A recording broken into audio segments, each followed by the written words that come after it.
Northanger Abbey by Jane Austen. Chapter 9. The progress of Catherine's unhappiness from the events of the evening was as follows. It appeared first in a general dissatisfaction with everybody about her, while she remained in the rooms, which speedily brought on considerable weariness and a violent desire to go home. This, on arriving in Pulteney Street, took the direction of extraordinary hunger, and when that was appeased, changed into an earnest longing to be in bed. Such was the extreme point of her distress, for when there she immediately fell into a sound sleep which lasted 9 hours, and from which she awoke perfectly revived, in excellent spirits, with fresh hopes and fresh schemes. The first wish of her heart was to improve her acquaintance with Miss Tilney, and almost her first resolution, to seek her for that purpose in the pump-room at noon. In the pump-room, one so newly arrived in Bath must be met with, and that building she had already found so favourable for the discovery of female excellence and the completion of female intimacy, so admirably adapted for secret discourses and unlimited confidence, that she was most reasonably encouraged to expect another friend from within its walls. Her plan for the morning thus settled, she sat quietly down to her book after breakfast, resolving to remain in the same place and the same employment till the clock struck 1, and from habitude very little incommoded by the remarks and ejaculations of Mrs. Allen, whose vacancy of mind and incapacity for thinking were such, that as she never talked a great deal, so she could never be entirely silent; and therefore, while she sat at her work, if she lost her needle or broke her thread, if she heard a carriage in the street or saw a speck upon her gown, she must observe it aloud, whether there were any one at leisure to answer her or not. At about 12:30 a remarkably loud rap drew her in haste to the window, and scarcely had she time to inform Catherine of there being 2 open carriages at the door, in the first only a servant, her brother driving Miss Thorpe in the second, before John Thorpe came running upstairs, calling out, "Well, Miss Morland, here I am. Have you been waiting long? We could not come before, the old devil of a coachmaker was such an eternity finding out a thing fit to be got into, and now it is 10,000 to 1 but they break down before we are out of the street. How do you do, Mrs. Allen? A famous bag last night, was it not? Come, Miss Morland, be quick, for the others are in a confounded hurry to be off. They want to get their tumble over." "What do you mean?" said Catherine. "Where are you all going to?" "Going to? Why, you have not forgot our engagement. Did we not agree together to take a drive this morning? What a head you have! We are going up Claverton Down." "Something was said about it, I remember," said Catherine, looking at Mrs. Allen for her opinion. "But really I did not expect you." "Not expect me? That's a good one. And what a dust you would have made if I had not come." Catherine's silent appeal to her friend, meanwhile, was entirely thrown away, for Mrs. Allen, not being at all in the habit of conveying any expression herself by a look, was not aware of its ever being intended by anybody else; and Catherine, whose desire of seeing Miss Tilney again could at that moment bear a short delay in favour of a drive, and who thought there could be no impropriety in her going with Mr. Thorpe, as Isabella was going at the same time with James, was therefore obliged to speak plainer. "Well, mum, what do you say to it? Can you spare me for an hour or 2? Shall I go?" "Do just as you please, my dear," replied Mrs. Allen with the most placid indifference. Catherine took the advice and ran off to get ready. In a very few minutes she reappeared, having scarcely allowed the 2 others time enough to get through a very short sentences in her praise, after Thorpe had procured Mrs. Allen's admiration of his gig, and then receiving her friend's parting good wishes, they both hurried downstairs. "My dearest creature!" cried Isabella, to whom the duty of friendship immediately called her before she could get into the carriage. "You have been at least 3 hours getting ready. I was afraid you were ill. What a delightful ball we had last night! I have 1,000 things to say to you, but make haste and get in, for I long to be off." Catherine followed her orders and turned away, but not too soon to hear her friend exclaim aloud to James, "What a sweet girl she is! I quite dote on her." "You will not be frightened, Miss Morland," said Thorpe as he handed her in, "if my horse should dance about a little at first setting off. He will most likely give a plunge or 2, and perhaps take the rest for a minute, but he will soon know his master. He is full of spirits, playful as can be, but there is no vice in him. Catherine did not think the portrait a very inviting one, but it was too late to retreat, and she was too young to own herself frightened; so resigning herself to her fate, and trusting to the animal's boasted knowledge of its owner, she sat peaceably down, and saw Thorpe sit down by her. Everything being then arranged, the servant who stood at the horse's head was bid in an important voice to "let him go," and off they went in the quietest manner imaginable, without a plunge or a caper, or anything like one. Catherine, delighted at so happy an escape, spoke her pleasure aloud with grateful surprise, and her companion immediately made the matter perfectly simple by assuring her that it was entirely owing to the peculiarly judicious manner in which she had then held the reins, and the singular discernment and dexterity with which she had directed his whip. Catherine, though she could not help wondering that with such perfect command of his horse he should think it necessary to alarm her with a relation of its tricks, congratulated herself sincerely on being under the care of so excellent a coachman; and perceiving that the animal continued to go on in the same quiet manner, without showing the smallest propensity towards any unpleasant vivacity, and, considering its inevitable pace was 10 miles an hour, by no means alarmingly fast, gave herself up to all the enjoyment of air and exercise of the most invigorating kind, in a fine mild day of February, with the consciousness of safety. A silence of several minutes succeeded their first short dialogue. It was broken by Thorpe's saying very abruptly, "Old Allen is as rich as a Jew, is not he?" Catherine could not understand him, and he repeated his question, adding in explanation, "Old Allen, the man you were with." "Oh, Mr. Allen, you mean? Yes, I believe he is very rich." "And no children at all?" "No, not any." "A famous thing for his next heirs. He is your godfather, is not he?" "My godfather? No." "But you are always very much with them?" "Yes, very much." "Ay, that is what I meant. He seems a good kind of old fellow enough, and has lived very well in his time, I dare say. He is not gouty for nothing. Does he drink his bottle a day now?" "His bottle a day? No. Why should you think of such a thing? He is a very temperate man, and you could not fancy him in liquor last night." "Lord help you! You women are always thinking of men's being in liquor. Why, you do not suppose a man is overset by a bottle. I am sure of this, that if everybody were to drink their bottle a day, there would not be half the disorders in the world there are now. It would be a famous good thing for us all." "I cannot believe it." "Oh, Lord, it would be the saving of thousands. There is not the 100th part of the wine consumed in this kingdom that there ought to be. Our foggy climate wants help." "And yet I have heard that there is a great deal of wine drunk in Oxford." "Oxford? There is no drinking at Oxford now, I assure you. Nobody drinks there. You would hardly meet with a man who goes beyond his 4 pints at the utmost.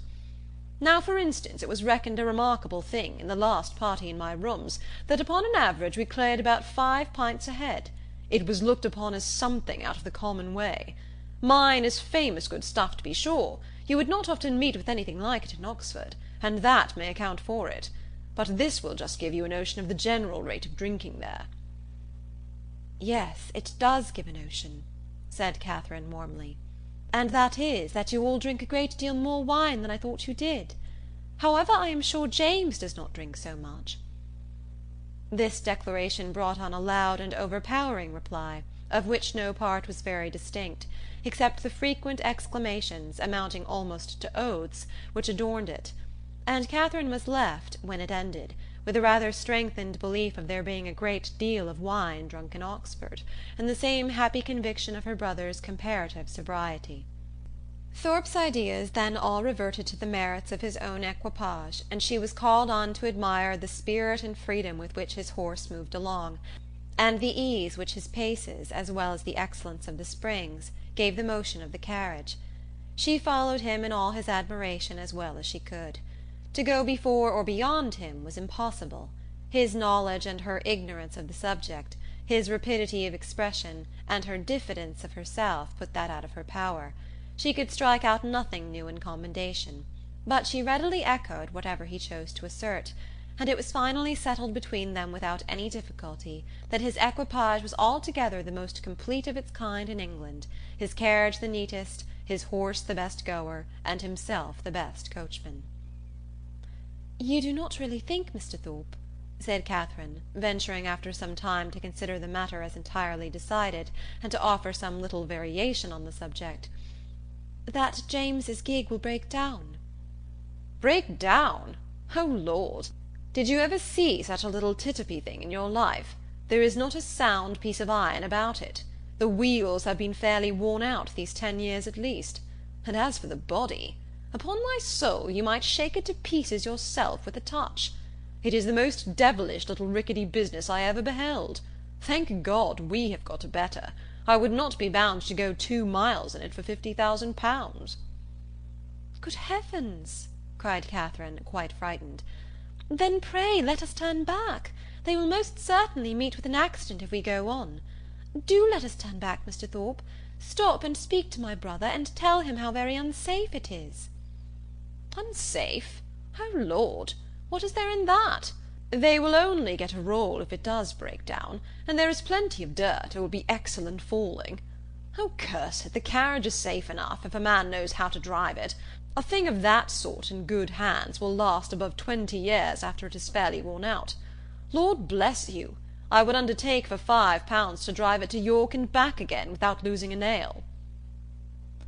Catherine listened with astonishment. She knew not how to reconcile two such very different accounts of the same thing, for she had not been brought up to understand the propensities of a rattle, nor to know how many idle assertions and impudent falsehoods the excessive vanity will lead. Her own family were plain, matter-of-fact people, who seldom aimed at wit of any kind, her father at the utmost being contented with a pun, and her mother with a proverb. They were not in the habit, therefore, of telling lies to increase their importance, or of asserting at one moment what they would contradict the next. She reflected on the affair for some time in much perplexity, and was more than once on the point of requesting from Mr. Thorpe a clear insight into his real opinion on the subject, but she checked herself, because it appeared to her that he did not excel in giving those clearer insights, in making those things plain which he had before made ambiguous, and joining to this the consideration that he would not really suffer his sister and his friend to be exposed to danger from which he might easily preserve them, she concluded at last that he must know the carriage to be in fact perfectly safe, and therefore would alarm herself no longer. By him the whole matter seemed entirely forgotten, and all the rest of his conversation, or rather talk, began and ended with himself and his own concerns.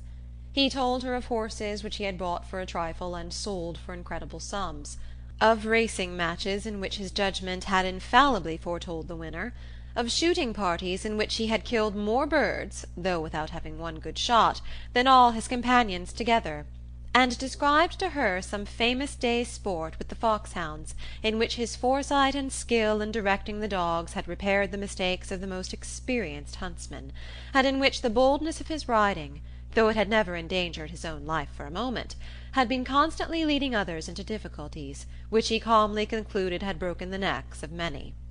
Little as Catherine was in the habit of judging for herself, and unfixed as were her general notions of what men ought to be, she could not entirely repress a doubt, while she bore with the effusions of his endless conceit, of his being altogether completely agreeable. It was a bold surmise, for he was Isabella's brother, and she had been assured by James that his manners would recommend him to all her sex. But in spite of this, the extreme weariness of his company, which crept over her before they had been out an hour, and which continued unceasingly to increase till they stopped in Pulteney Street again, induced her, in some small degree, to resist such high authority, and to distrust his powers of giving universal pleasure. When they arrived at Mrs. Allen's door, the astonishment of Isabella was hardly to be expressed on finding that it was too late in the day for them to attend her friend into the house. "Past 3 o'clock?" It was inconceivable, incredible, impossible, and she would neither believe her own watch, nor her brother's, nor the servants'. She would believe no assurance of it founded on reason or reality, till Morland produced his watch and ascertained the fact. To have doubted a moment longer, then, would have been equally inconceivable, incredible, and impossible, and she could only protest, over and over again, that no 2 hours and a half had ever gone off so swiftly before, as Catherine was called on to confirm. Catherine could not tell a falsehood even to please Isabella, but the latter was spared the misery of her friend's dissenting voice by not waiting for her answer. Her own feelings entirely engrossed her. Her wretchedness was most acute on finding herself obliged to go directly home. It was ages since she had had a moment's conversation with her dearest Catherine, and though she had such thousands of things to say to her, it appeared as if they were never to be together again. So, with sniffles of most exquisite misery, and the laughing eye of utter despondency, she bade her friend adieu, and went on. Catherine found Mrs. Allen just returned from all the busy idleness of the morning, and was immediately greeted with, "Well, my dear, here you are," a truth which she had no greater inclination than power to dispute. "And I hope you've had a pleasant airing." "Yes, ma'am, I thank you. We could not have had a nicer day." "So Mrs. Thorpe said. She was vastly pleased at your all going." "You have seen Mrs. Thorpe, then?" "Yes, I went to the pump room as soon as you were gone, and there I met her, and we had a great deal of talk together. She says there was hardly any veal to be got at market this morning, it is so uncommonly scarce." "Did you see anybody else of our acquaintance?" "Yes, we agreed to take a turn in the Crescent, and there we met Mrs. Hughes and Mr. and Miss Tilney walking with her." "Did you indeed? And did they speak to you?" "Yes, we walked along the Crescent together for half an hour. They seem very agreeable people. Miss Tilney was in a very pretty spotted muslin, and I fancy by what I can learn that she always dresses very handsomely. Mrs. Hughes talked to me a great deal about the family." "And what did she tell you of them?" "Oh, a vast deal indeed. She hardly talked of anything else." "Did she tell you what part of Gloucestershire they come from?" "Yes, she did, but I cannot recollect now. But they are very good kind of people, and very rich. Mrs. Tilney was a Miss Drummond, and she and Mrs. Hughes were schoolfellows, and Miss Drummond had a very large fortune, and when she married, her father gave her £20,000, and 500 to buy wedding clothes. Mrs. Hughes saw all the clothes after they came from the warehouse." "And are Mr. and Mrs. Tilney in Bath?" "Yes, I fancy they are, but I am not quite certain. Upon recollection, however, I have a notion they are both dead. At least the mother is. Yes, I am sure Mrs. Tilney is dead, because Mrs. Hughes told me there was a very beautiful set of pearls that Mr. Drummond gave his daughter on her wedding day, and that Miss Tilney has got now, for they were put by for her when her mother died." "And is Mr. Tilney, my partner, the only son?" "I cannot be quite positive about that, my dear. I have some idea he is. But, however, he is a very fine young man, Mrs. Hughes says, and likely to do very well." Catherine inquired no further. She had heard enough to feel that Mrs. Allen had no real intelligence to give, and that she was most particularly unfortunate herself in having missed such a meeting with both brother and sister. Could she have foreseen such a circumstance, nothing should have persuaded her to go out with the others, and as it was she could only lament her ill luck, and think over what she had lost, till it was quite clear to her that the drive had by no means been very pleasant, and that John Thorpe himself was quite disagreeable. Chapter 9.